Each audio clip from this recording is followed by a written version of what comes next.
April 4th, this announcement is important for stimulus. I have all the details for you here in the video. Let's get right into it. All right, stimulus, a question that I get all the time from those of you here in the community, and that is 100% okay. I don't blame you one bit. I want to know the exact same things that many of you here in this community want to know, especially if you are low income or fixed income. Again, I don't blame you whatsoever. The low income benefits you've been receiving for all these years now, fixed income from Social Security, yeah, it is definitely not cutting it anymore. We've seen all the reports. We've talked about it so many times before in other videos.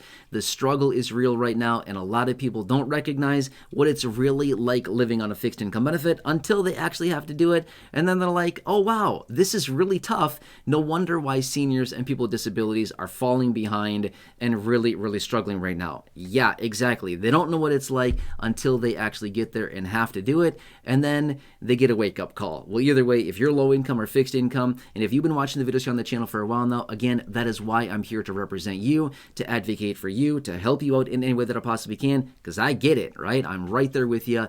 I totally understand it. So anyway, let's talk about April 4th, because this announcement we are going to be getting is very, very, very important in my opinion, as it comes down to stimulus. The one thing that we all want to recognize and know, hey, what's going on with stimulus, right?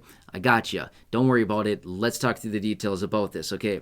Oh, so as far as this announcement goes, okay, April 4th, what is this going to be, and why am I saying this is so incredibly important? Here's what it comes down to. April 4th is Friday. What comes out on that day? I'll tell you. It is the labor report, otherwise known as the non-farm payroll, or the jobs report that comes out that day. Now, first off, you might be thinking, I'm confused. Like, what? Why does that have anything to do with stimulus? Like, what are you talking about here?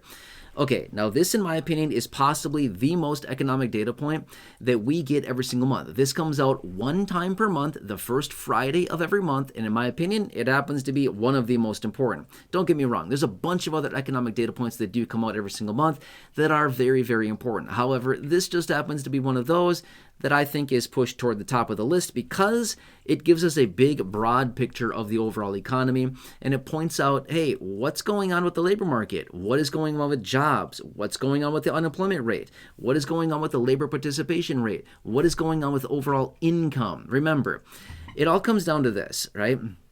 So when we, the people, the consumer, have money, what do we do with it? We spend it on goods and services, needs and discretionary, right? Necessities and discretionaries. And again, it depends on how much money somebody has, but again, that's kind of irrelevant. But the point is, when incomes generally go up, what happens? People spend more. What happens when people spend more? It stimulates the economy more. When the economy gets more stimulus, what happens? It grows. When the economy grows, what happens?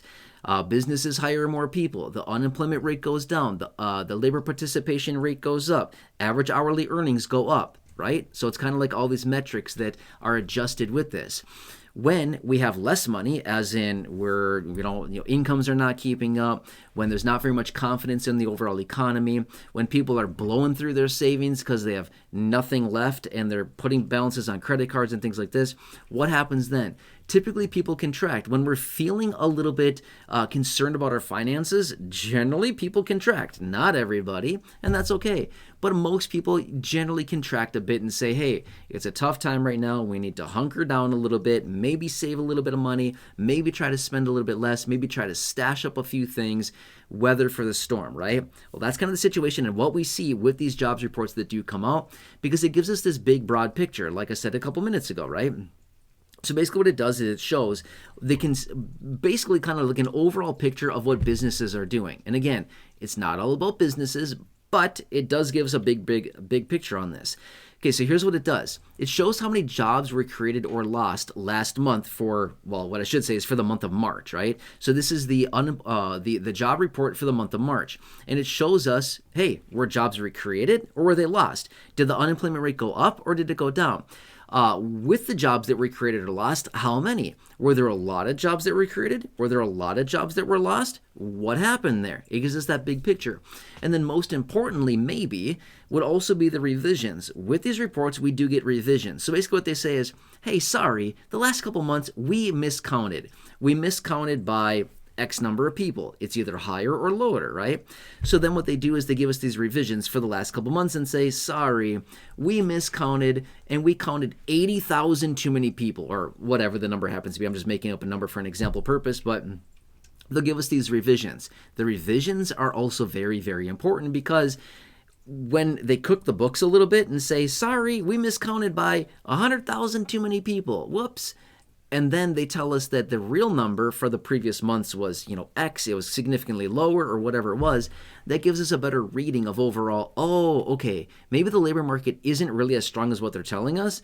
And now with the revisions, it makes it look even worse. Therefore, it's bad, right? So that's what I mean, is when the overall economy is contracting, when the overall economy is slowing, and there's less confidence in the overall economy, what happens? Unemployment rate goes up, less jobs are being created, businesses are contracting, and as a result, we see that reflected in the overall jobs reports, assuming that they are accurate and assuming that they are being truthful and actually giving us the real data, right? That's a whole other topic in and of itself to see, are they even real or are they just cooking the books the whole time anyway? Again, we have to kind of just look at the data because that's the only thing we can do, and just, take it month by month and just kind of establish a trend from there, right? But anyway, remember this much. It all comes down to the overall health of the economy. When the economy is not doing great, that is when stimulus is provided. And that is when they say, we need a little pick-me-up. What do? They say, hey, economy's not doing good. It's on the floor flopping around. Quick, get it. How do you get it? Well, print up a bunch of money and push it out in the form of stimulus, and then there you go. It revitalizes the whole thing, okay? So that is why this is such a big deal, is that these unemployment rates, not unemployment rates, but rather the unemployment reports we've been getting they've been kind of all over the board. For the last several months here, they've been kind of all over the place. Some have been really good. Some have been not so good. A lot of the times the revisions are lower. Not every single time, but a lot of the times the revisions are coming in lower, meaning that they miscounted with the initial report, and then they come back a month or two later and say, sorry, we miscounted by X number of people, and we're revising that last month's number lower by X amount. So this is what it means, okay? And remember, if you just think back to early 2020, right? Early 2020, what were we doing? We were living our lives. Everything was totally fine. And then what happened? We were told to stay at home. The unemployment rate went significantly higher. About 40 plus million people were unemployed at the time. Do you remember that? It was nuts. What happened? They approved trillions and trillions and trillions of dollars, about $6 trillion in total, through multiple stimulus packages over about a 1-year period of time. And why?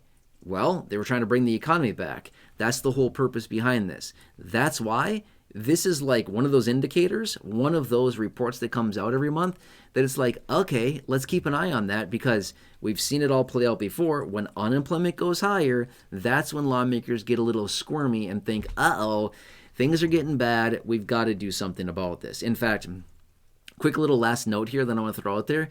A few years ago, I think it was maybe in 2022, something around there, 2021, 2022, I don't remember the exact year, but this was a real discussion with lawmakers at the time. Because of everything that had happened in 2020 and early 2021, with the unemployment rate going up significantly, 40 plus million people unemployed because we were told to stay at home, and all those details like that, right?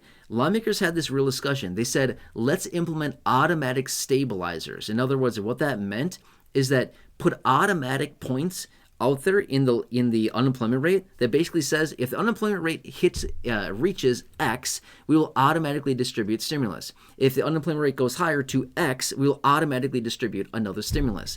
This was a real discussion. I talked about it at the time. It was actually very interesting to see this conversation being discussed, because they wanted to do this. Now, you might think, that's probably at like 12 or 15%, right? No, it was at like 6.5%, and 7%. That is where they wanted to implement these stabilizers. Guess what? The unemployment rate now is oscillating between like 4 and 4.3%.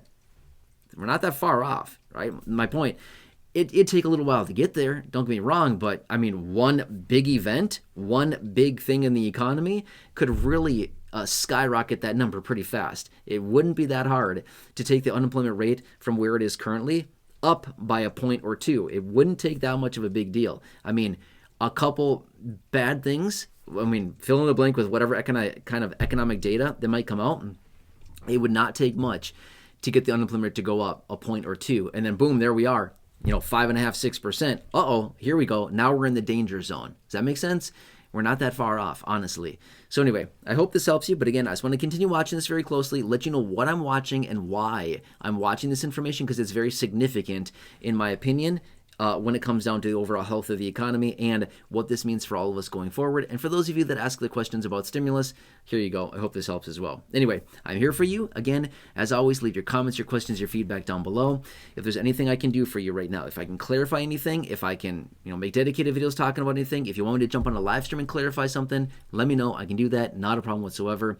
Otherwise, if I can ask a huge favor of you, please subscribe to the channel. It is 100% free to do so. There's a big subscribe button right down below the video. Thank you so much. Really appreciate that. Again, if you're new here or if you've not done so, again, please subscribe to the channel. Otherwise, feel free to share the video. There's a share button right down below as well. If you can think of 1 or 2 people that benefit from this information here in the video, feel free to share this. Thank you so much. Really appreciate that. Otherwise, check out the thousands and thousands of videos here on the channel in the video library. The popular videos I've hand selected for you down below in the description at the top of the comment section, and right now showing up on your screen as well. You'll see some videos showing up there. Check those out. Otherwise, thank you so much for watching. Thank you so much for being part of the community. Thank you for trusting me, allowing me to advocate for you, allowing me to represent you, and allowing me to be here and just share this information with you and continuously offering your support here in the community. Thank you so much. Really appreciate it.